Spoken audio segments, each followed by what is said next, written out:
Hello, Potter Than Hellions. Welcome. Damn, wrong podcast. Hey, this is Steve from the Potter Than Hell podcast. Welcome to the show. This is the Shout It Out Loudcast. But before we get going, I want to ask my guy something. BC, are you feeling low with no place to go? Yeah, and I'm thinking I'm going to scream. Hey, BB, do you recall Days in the City? Yeah, and I think back, oh, what a pity. And hey, Dylan, do you feel uptight on a Saturday night? Yeah, man, my heater's broken. I am so tired. Well, I'm going to throw another log on the fireplace and listen to the Shout It Out Loudcast. Oh, yeah. Steve, stand by my side, and I'll be next to you. Oh, God, shut the fuck up, BC.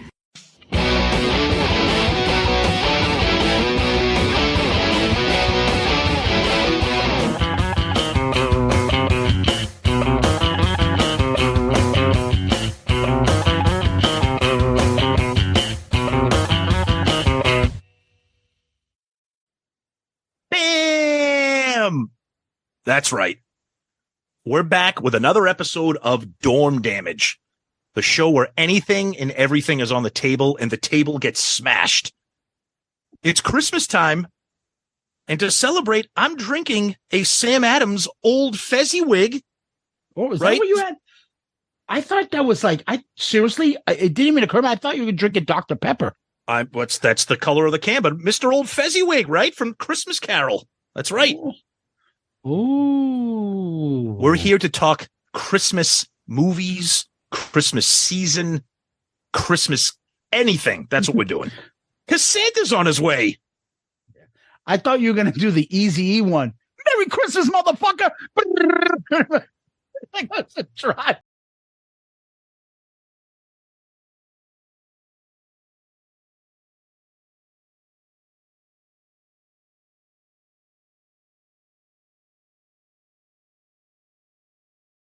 Merry Christmas to you, even though I don't celebrate.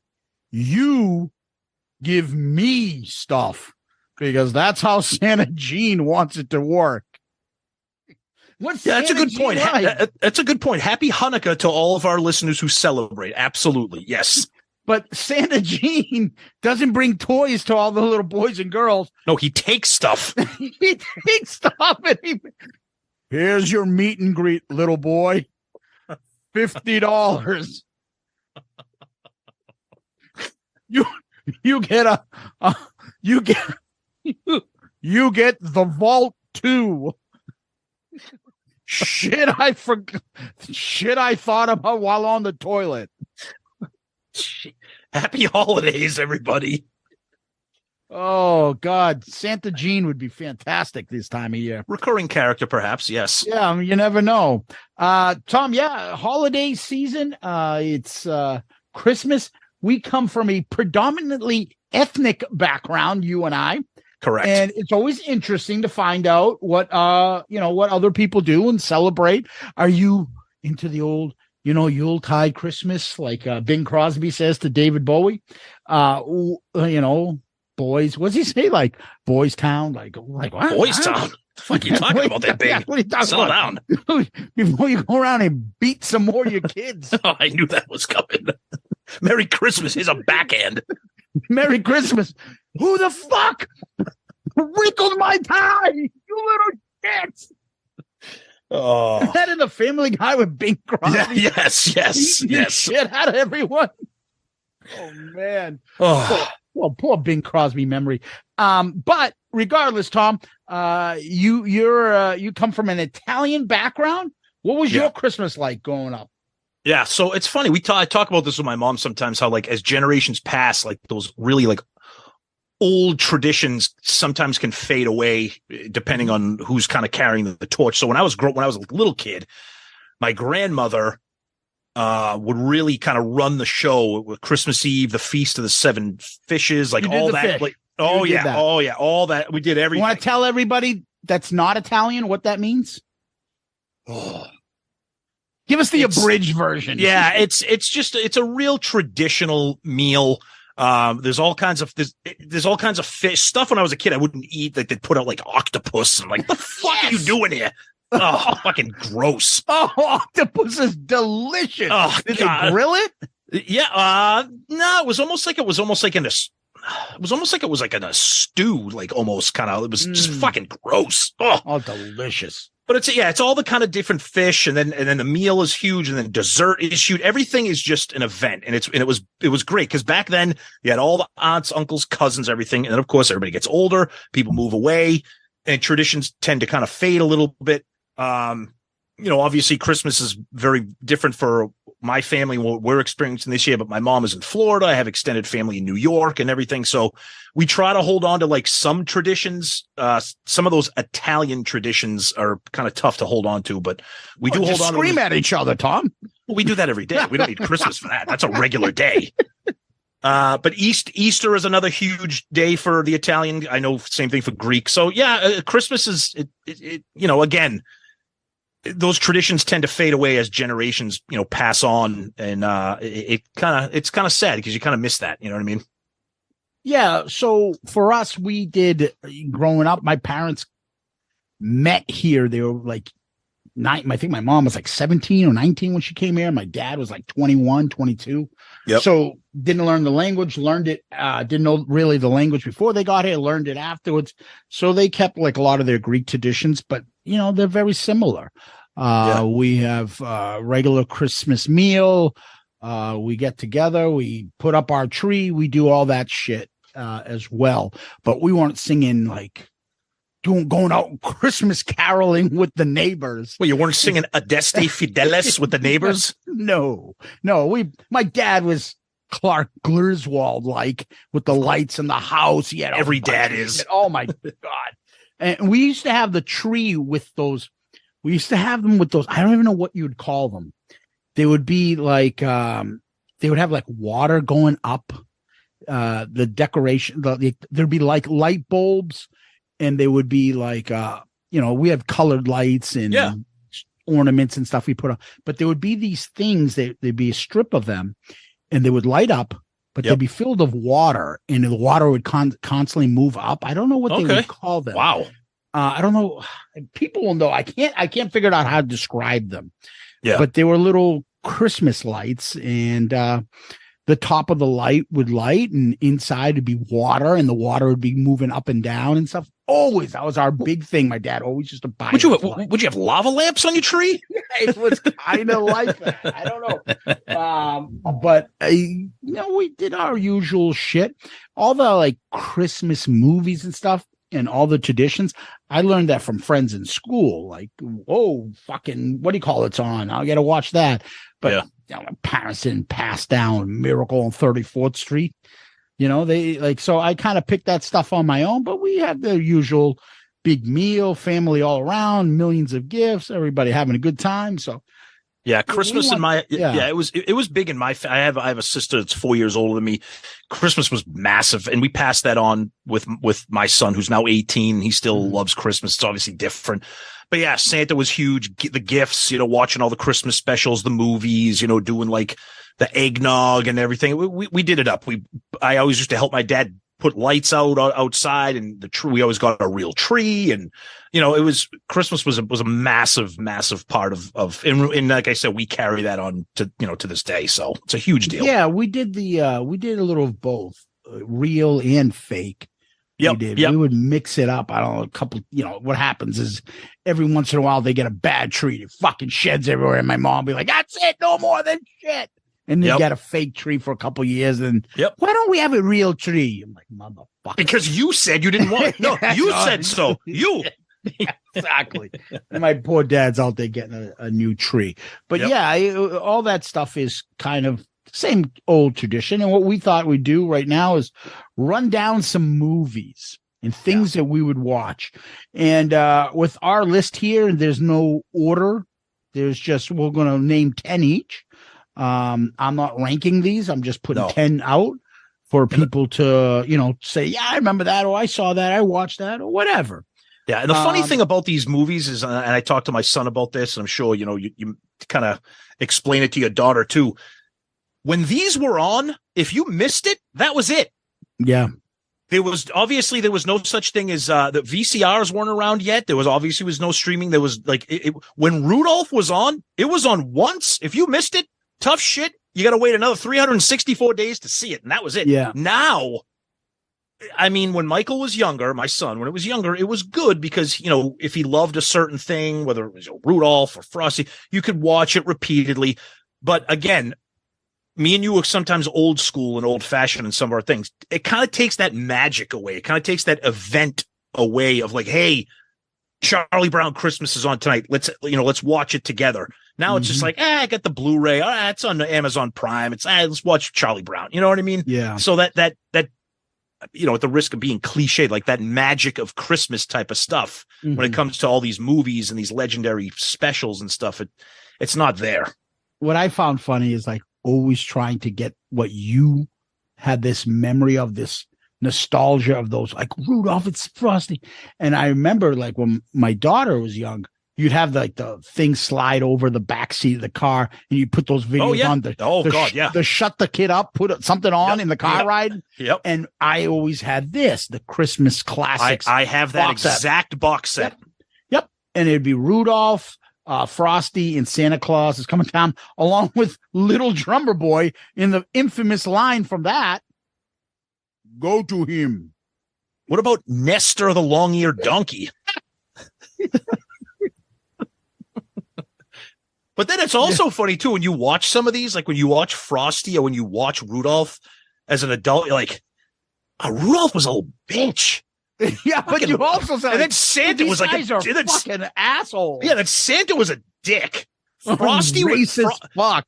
Frosty was like a little slow, but as a happy birthday, fucking bozo, it's Christmas. Like fucking ace. Hey, happy birthday to me. I'm Frosty, the Ace Man Snowman. But as a kid, you're like, oh, this is so great. As an adult, you watch it through that grumpy old man lens. Like, these fucking reindeer are a bunch of assholes. Dude, the Santa Claus is coming to town guy.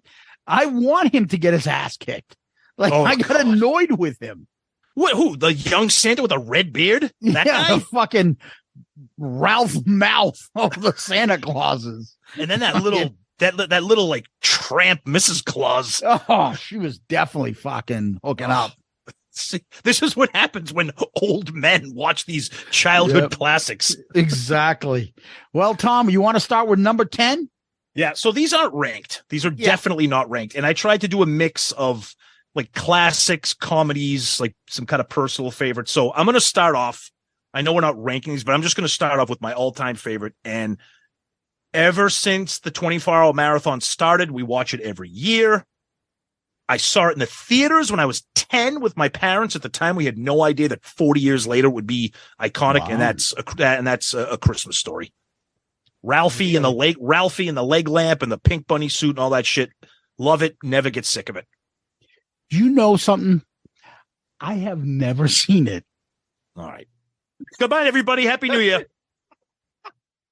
I never got into it. I'm like, the fucking Quick Milk guy, kid? Wasn't that one of the years in? Yeah, no, it was Messy Marvin.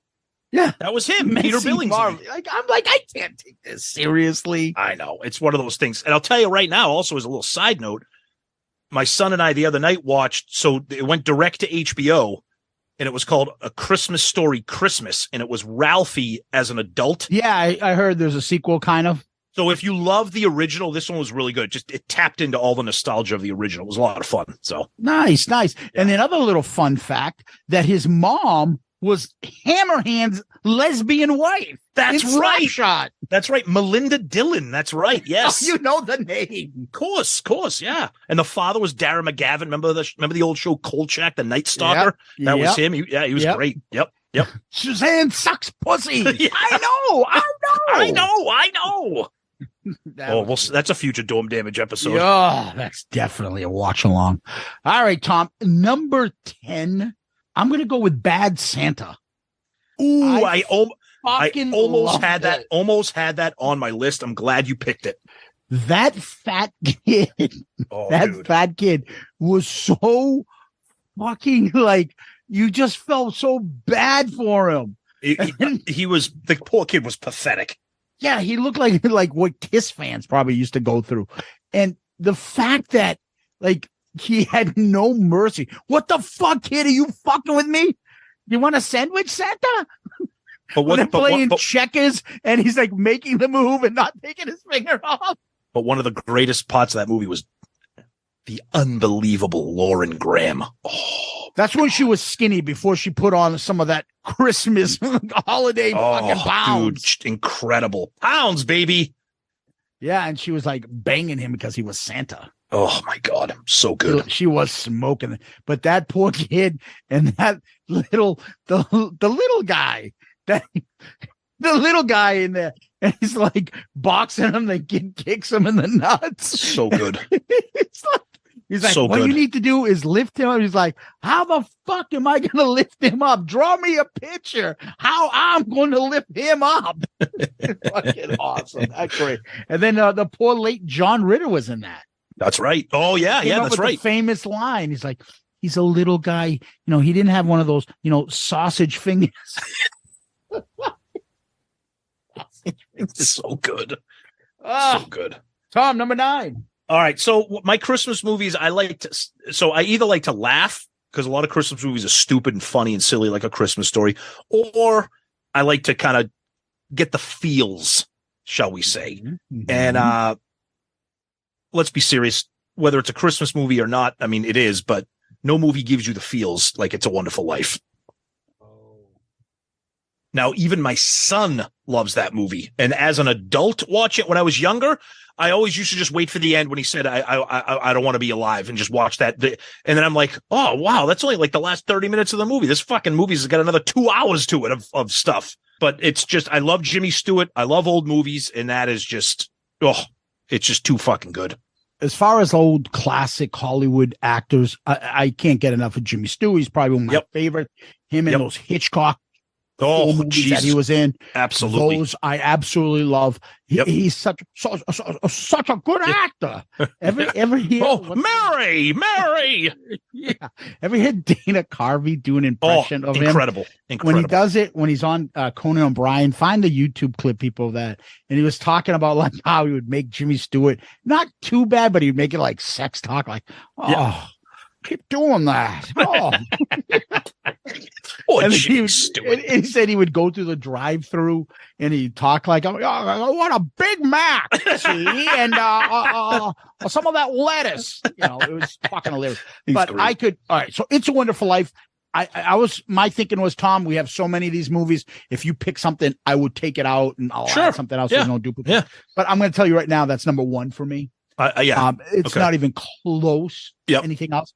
Yep. I know every little thing. The thing I love about it is like every time I watch it, I try to pick up something new. And I've seen that. Me too. Maybe almost the most, with the exception of like Star Wars movies and things like that. And Jaws. I would probably say I've seen It's a Wonderful Life. I love the slow buildup because if you make somebody watch it for the first time with you, they're like, Jesus Christ, it took fucking forever to get to today. This is what happened this morning. Yeah, and the first half of the movie is kind of like miserable. Like but that's the point of the movie. If I think of the movie and the scenes, I can get teary-eyed and cry. And it'll move me every single time. Yep. When he, at the end, when he has, and his daughter finds the book in there. Oh, geez. Yeah. And he opens it up and he's like, that's from a very dear friend of mine. Oh my God, I'm getting teary-eyed now thinking about it. Yep. And then the thing teaching is, that's right. Not a boy, Clarence Hall. Yep. And all that shit. And then the other great scene, and maybe we'll do a fucking thing on this one, maybe some point, is that when he ends up in the cemetery.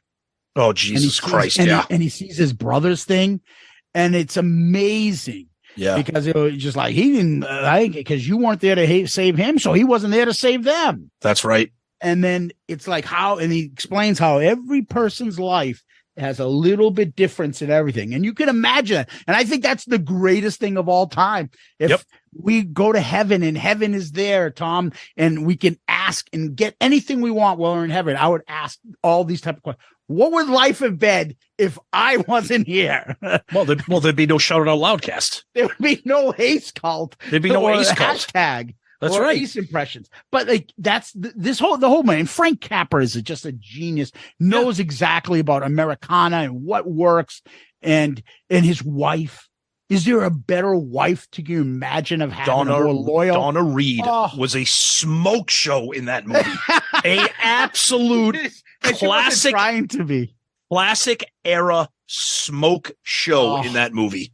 She's in that. She's also in From Here to Eternity, another one of my favorite classic movies. I'm a big fan. And Jimmy Stewart, love to death. So I'm glad you picked it. It's my number one. And I could have just said, no, I'm not. No, it needs to get its recognition. Yeah, I got you. So number 9 is probably something you have, and that is Charlie Brown Christmas. It is the epitome of what you said. When it came on, you had to watch it because you're going to miss it. Dude, I remember there were years of my life growing up that I had to make sure that I saw Charlie Brown Christmas, the Great Pumpkin Charlie Brown, and the girl with the red hair and the Red Baron and all those Charlie Brown things. Then I when you look at it and go back to it, it's like, dude, Charlie Brown got fucking Lucy sucks. What a little shit. Dude, she's the biggest bitch in animated TV. Yeah. And your sister's kind of slutty, Charlie Brown. Throwing herself at Linus in his pussy blanket. Fucking bozo. Then you get that poor dirty kid Pigpen who hasn't bathed in forever. How many kids did you know growing up? You're like, okay, Pigpen. Oh, then you get then you get the. I mean, it was a very inclusive show. You had a little Peppermint Patty. Yes, sir. Sir. What the fuck? It doesn't even occur to you then, but now you're like, sir, what the fuck is that? And bossing around Marcy was her name, I think, right? Yeah, another weirdo. Yeah, they're all fucking and then the weirdos. teacher. But the funny thing about the Charlie Brown Christmas that sticks out like a sore thumb, especially today, is that, and this was Charles Schultz. It was Christian based. It was surrounded the birth of Jesus, and at the end where Linus gives. Oh my God, when he does that speech, I mean, again, I we both grew up, you're Greek Orthodox, I'm Catholic. It's like, but I remember that, and that's kind of incredible because almost all of these were very secular. They surrounded winter and Santa and gifts. They didn't they didn't get into the religion of what Christmas actually is, and that one did. So and they gave the speech and they did the holiday thing, and then comes what you always say is the greatest Christmas album of all time. Oh my God, the soundtrack. Incredible. Oh Jesus, absolutely. Yep. Vince Guerrero, jazz kind of shit. So incredible. Yep. Yeah. Number 8, buddy. All right, so I'm going to mix mine up because we're really not doing rankings like we said. So I'm going to I'm going to throw in, I mean, it's cliche, but I just watched it again the other night. And like you said, I find new things to make me laugh every single time I've seen it 100 times. And that's National Lampoon's Christmas Vacation. Clark Griswold, every time it's on, between Cousin Eddie and the parents and the in-laws and just all the stupid shit, I never get tired of it. Yeah, he was wearing a blue leisure suit. He was a bulging man. He was a big bulging man. That's a gift that keeps on giving right there, Clark. That's so fucking funny. There's so many there's another one that could be a whole episode, but yeah. Yeah, Cousin Eddie is be like one of the great characters ever. Oh, yeah. You know why? Because he was great because they didn't really overdo him. It wasn't a whole movie based upon, like a movie based on Cousin Eddie wouldn't work, but him as a side character, awesome. Yep. It was a ton of fun too. Yep. And it's funny because that came out right when all the backlash Chevy Chase was coming on, and he's not funny anymore. That's people started hating him. That came out right in time, but people just like, you know what? This is still funny. I don't give a shit. Absolutely. I can't deny it. Yeah, of course. Yeah. So, yeah, that's a good one, Tom. My number 8, I'm going to go with Friday After Next. Oh, my God. I'm so glad you had it. I had it. That was like in my honorable mention list. Love that. Love that movie. There's so many little parts. Oh, my God. When the father comes down, well, what you doing, Miss Purdy? And they turn on, and he goes to wash his hands, and the landlord turns off the light and comes. Well, what's going on in here, baby? Why you turning the light? You praying? Yeah, ooh, I like how you lined that up. She's got a little mustache going there. Oh, it's so good. How much you really love your like, not enough to pay his fucking rent. Dude, that trilogy is so under. I mean, everybody. The first one is so legendary, but those second, third with Mike Epps is Great. Oh my god, incredible. Oh, he comes in. That guy Pinky. Oh, yeah. So I got a good. girlfriend, got a wife on the side, dude. And the chick from Friday After Next. Oh, Yeah. It's the whole reason Instagram is invented. Tom can check her out. Oh my God, is that woman smoking? What's her real name again? So her name is Katie Aubert, and Okay. she's like called like the Black Angela Jolie. Oh, Really? Okay. smoking, smoking. Wow. Yeah, Okay. she's Okay. really hot. And then I like when who's the little comedian guy passes out. Oh. Damon wants to rape him because he just got out of jail and Yep. he Yep. splashes Oh, in water. Motherfucker, did you just piss on me?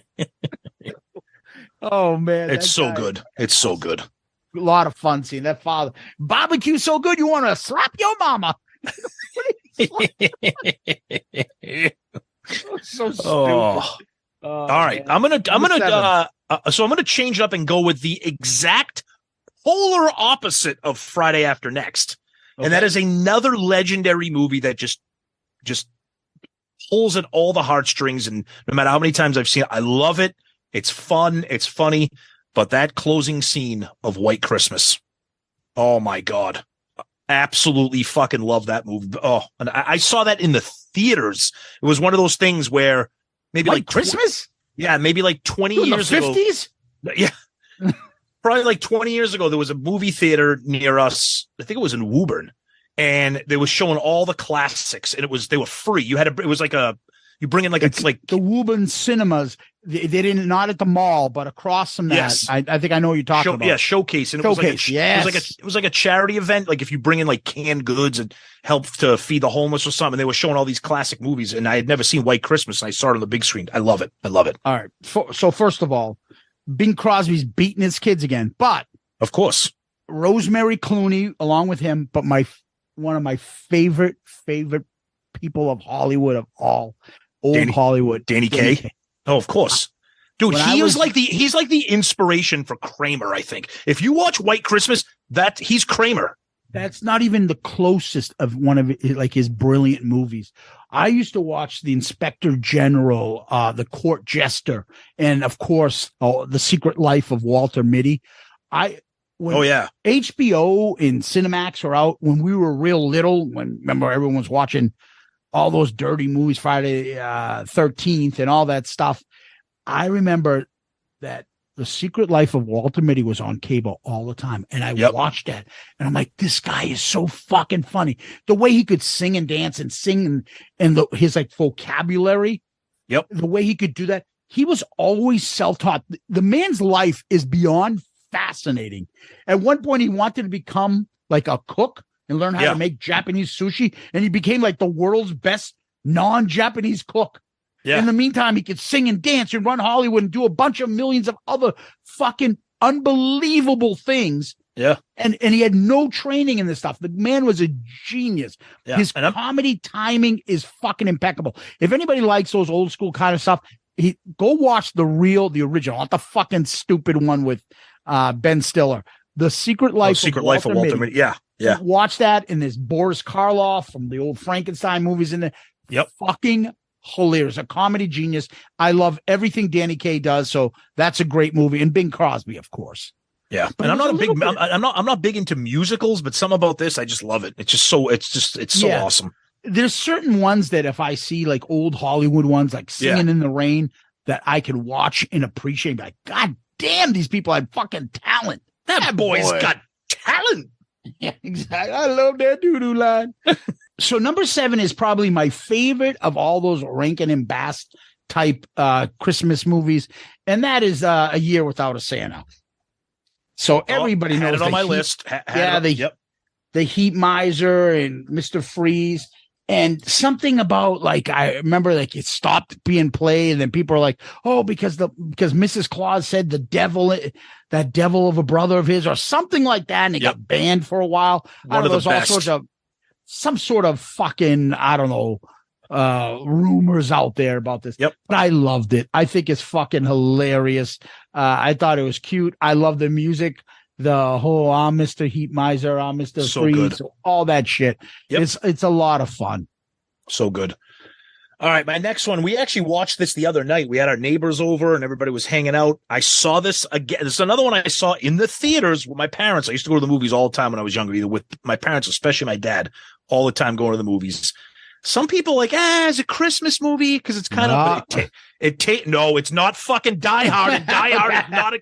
I'm going to tell you right now, Die Hard is not a Christmas movie. If anything on social media pisses me off more than anything, it's these fucking meatheads that try to tell you that Die Hard is a Christmas movie. Stop. It ain't. Yeah. This one is Christmas adjacent because it's technically a Christmas gift, and this is Gremlins. Oh, dude, because I thought the movie was Christmas adjacent. I'm like, I don't know that one. I don't know that. That's new. I haven't heard that one. Gremlins. Because I love because Gizmo is a Christmas gift and it takes place at Christmas. So I know it's kind of stretching it, but I love it. It's fun. We watched it the other night. It's just it's a ton of fun. There's some dark stuff to it. And if you read about that movie, it was supposed to be way darker than it was. They actually tried to add a lot more comedy, kind of hijinks to it. But I love that. So that's a fun one for me. Yeah, Gremlins is a lot of fun. We all grew up with that movie. Yep. I like that movie a lot. And plus, who was in it? The girl? Phoebe Cates. Ooh, God damn. So hot. All right. Number 6 for me of all those other ones too that stays with me. It may not have been my favorite, but it's very it sticks with you, and that is, we mentioned it earlier, Frosty. Okay. So Frosty, the song, it stays in your head more than anything. Ooh, Jimmy Durant. Frosty.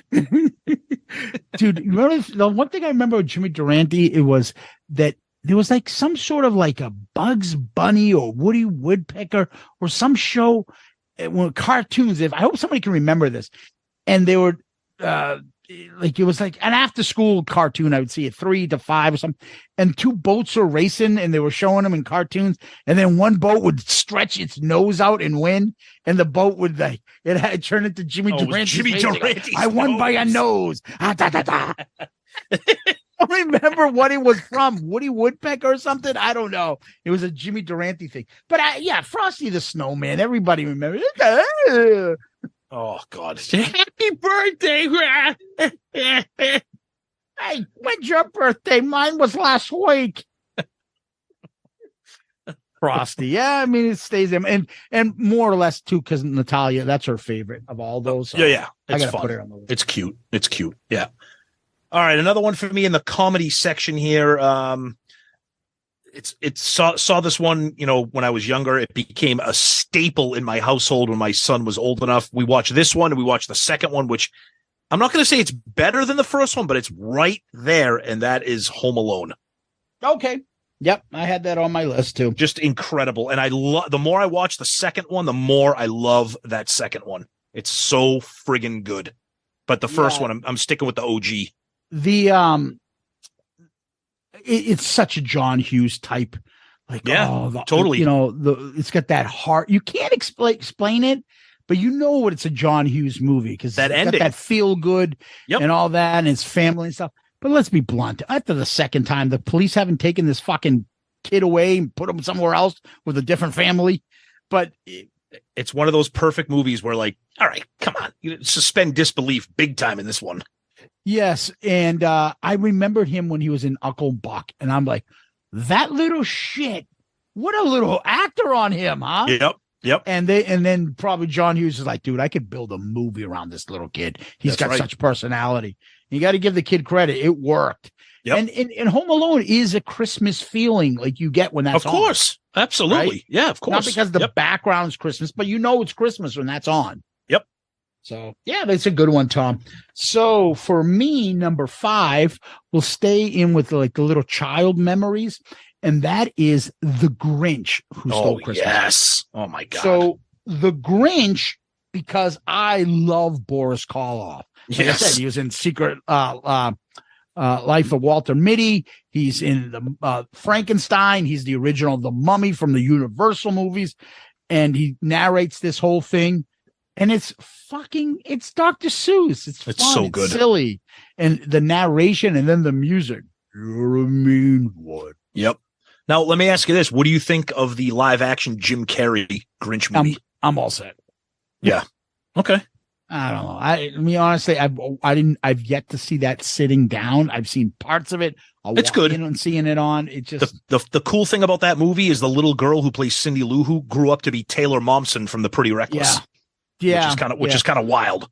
I remember her when she was in Gossip Girl.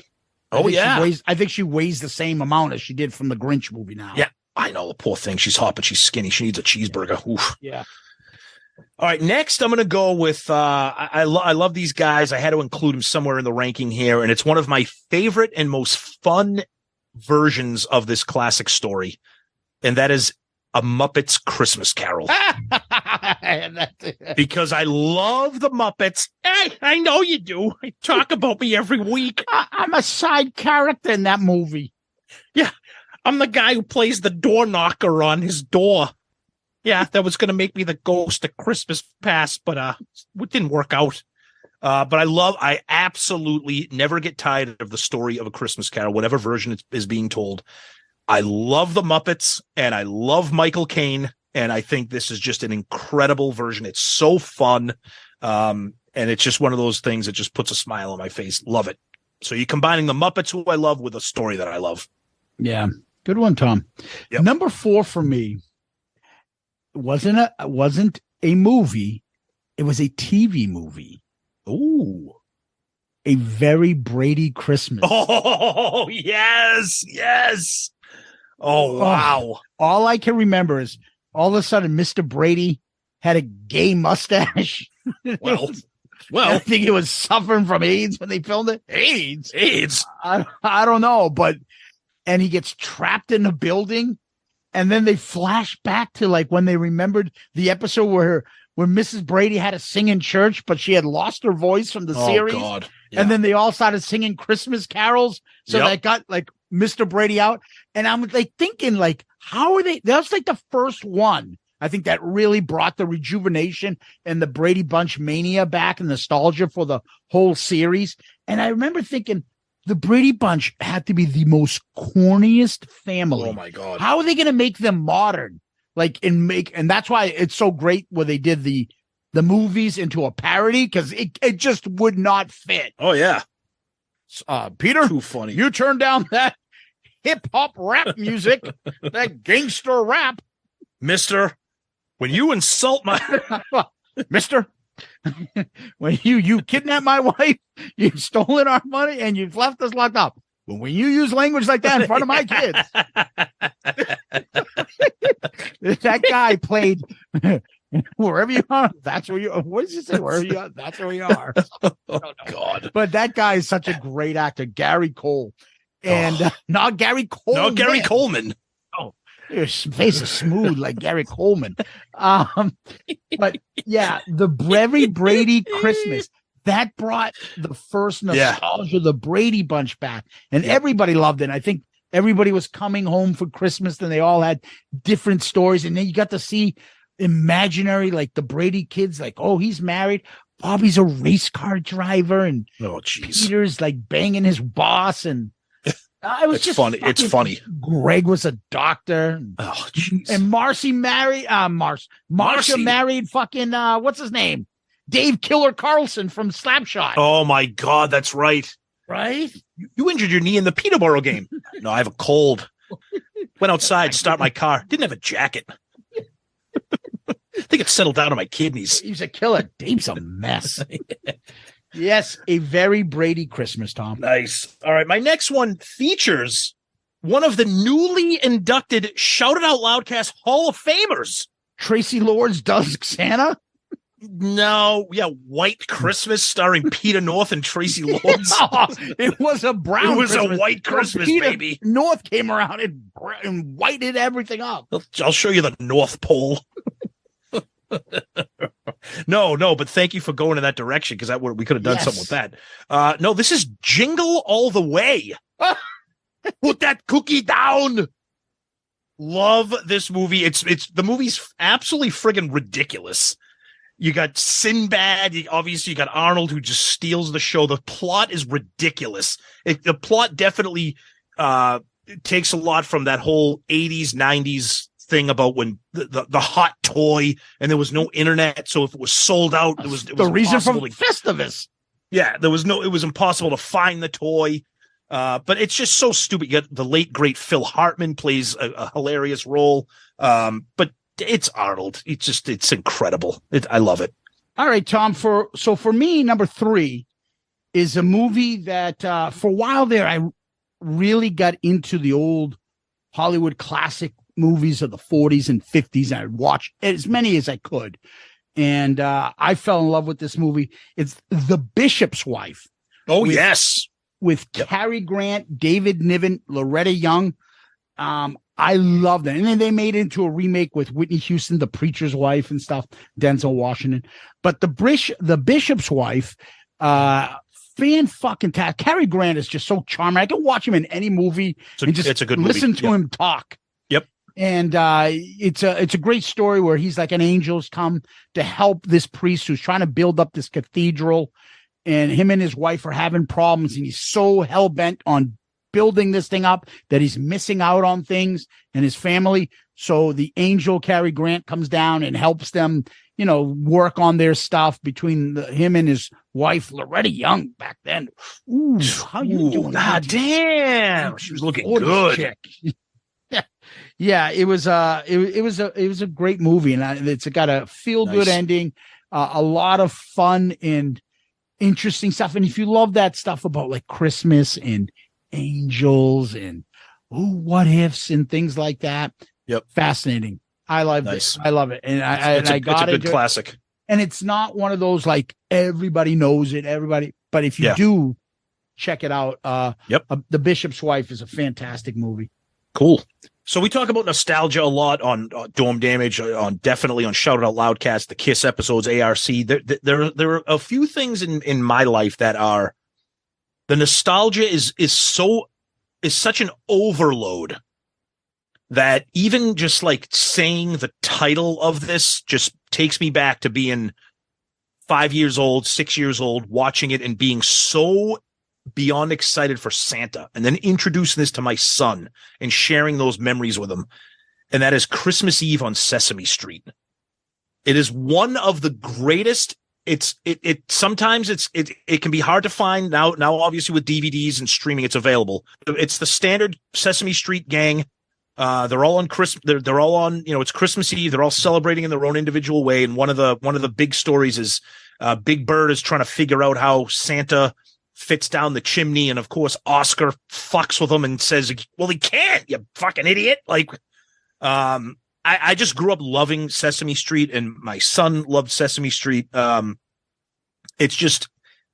It's one of those things you can't not like it. And if you have young kids out there and you have yet to show them this, I can't stress it enough. It's got a wonderful ending, and it really just captures that Christmas vibe, and it's just super overload of nostalgia for me. So Sesame Street, I kind of knew of that stuff growing up and stuff. I didn't watch PBS. Parents that pointed me to PBS, but I've never seen it and never heard of it. Okay, I didn't know it was a tradition. Yep, it's a great. It came out in the 70s. I mean, it's very, very old, very, very like dated looking, but I love it. So nice. So then we went to number 2, and number 2 for me is the 1951 A Christmas Carol. Ooh, all right, if you know this one. Is this the one with Alistair Sim? He's amazing. Yes. Okay. This one is got the 3 ghosts. They're very different. The first one is got like white long hair. It looks like Geddy Lee as 100 years old. Do you know what I'm talking about? Yeah, but Geddy Lee's Jewish. He's not going to show up for he's going to show up for the Hanukkah carol. That Ghost of Christmas Past looks like a 100-year-old Geddy Lee. Okay.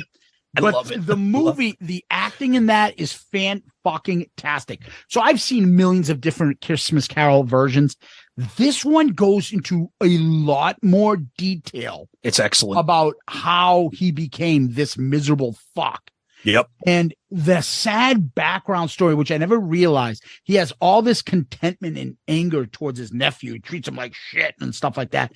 Didn't realize, but they bring on the story a little more. Mind you, it might have been in the book, but I don't remember reading it. But the fact of the matter is, she lost him at birth, and she had, and he like took that out on him. And his sister was the only one that treated him well and loved him, and he lost her, and he became bitter. It's a great movie. And then he loses his girlfriend. And then he starts becoming this fucking money hungry guy with power. And then his partner dies, and his partner is a fucking asshole. They go into how they became rich, how they became partners, and then how they fucking kicked out their boss and took over and fucked him over. It's a great, well done, the story written at the end. And then just, that magical feeling that you get when the ending is there, and then he sees this stuff and he's nice to everybody again, and he gets this second chance. The thing that I always find amazing is because there's two stories and they're polar opposite, and I still don't know which one I love more. And that is my number one, It's a Wonderful Life, or this, A Christmas Carol. Yep. Number one is the rich guy that fucked everything over, but never had love in his family. And then the other is the nice guy, didn't have any money, but he didn't appreciate what he did have. That's right. And there are two competing stories, but they're fucking both brilliant. And they bring out really the true meaning of Christmas. Because when you take all that shit away, the money and all that stuff, what do you have? You want to have those that are around you that you love and appreciate, and goodwill towards men and all that other corny stuff, but it's accurate. This version, the 1951 version of It's a Christmas Carol, is unbelievable. It's my favorite version. Yeah. Another version of this I want to bring up quickly is, and I'm not comparing it to, these classics, but the Disney animated one that had Jim Carrey, and they used this. Oh yeah, I never saw it, but I know it is incredible. I know there are some people there that don't like that style of animation. It's similar to that Polar Express type animation, where they take the likenesses of the people and they kind of animate them and everything. I absolutely love that when I saw it in the movie theaters. I think it's fantastic. Jim Carrey looks and sounds and plays an incredible. And the story is very dark at times, like it should be, because it really is a dark story at times. It is. So even though it's a Disney production, I find it's extremely well made. But the Alistair Sims one is just iconic, legendary. So yeah. All right, I'm going to finish up my my overall rankings here with another silly, fun one. Again, you can see our lists are mixed with, emotional stuff, nostalgia, fun, stupidity stuff. This is fun and stupid. This is Christmas with the Cranks. Tim Allen and Jamie Lee Curtis. It's based on the John Grisham book called Skipping Christmas. They've turned into a movie. They called it Christmas with the Cranks. And it's about these Jamie Lee Curtis and Tim Allen. Their daughter goes off to college, so it's just them. And they live in this really kind of well-to-do, kind of very close neighborhood. And they do all these community, events for Christmas. Everybody buys wreaths from the Boy Scouts. Everybody puts the trees up and does all the stuff. Dan Aykroyd is like the captain of the Christmas committee. But Tim Allen's like, you know what? Last year we spent like $2,000 on Christmas. This year we're skipping Christmas. We're going to take a cruise.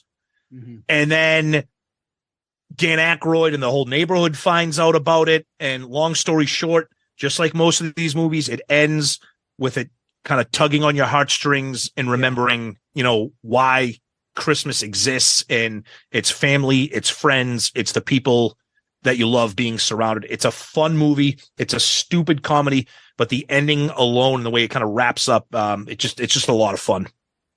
Christmas with the Cranks. Yep. And that's Cranks with a K. Yep. Yeah. And number one, Tom, we already talked about it. It's a Wonderful Life for me. I don't think anything will touch that. It's what the spirit of Christmas is all about, my friend. Yep. And that's our list. Some great movies out there. Tell us what you've seen. Tell us what you like. Tell us what you think we should have on this list. Yeah, and of course, because we're doing this list, I and because I'm the horror movie guy, I got to throw in a couple here because it is a really interesting subgenre of horror, and that is Christmas horror. The movies are out there, so I want to talk about Silent Night, Deadly Night. That's one on my list from 1984. Silent Night, Deadly Night. The movie is mean, it's nasty, it's cheesy, it's corny, but you kind of have to see it. Didn't that get banned or something? It absolutely did because the ads were running during like prime time and little kids were seeing like Santa walking around with a fucking axe. Another one, and this, a lot of people say that Halloween 1978 was the first slasher movie, but actually the first like real slasher movie is the original Black Christmas, and that came out in 1974. Now, the funny thing about this movie is that the guy that directed 1974's Black Christmas is the guy that also directed A Christmas Story, who is also the same guy who directed Porky's. Wow. Bob Clark, checking off all the boxes. And then another great Christmas movie.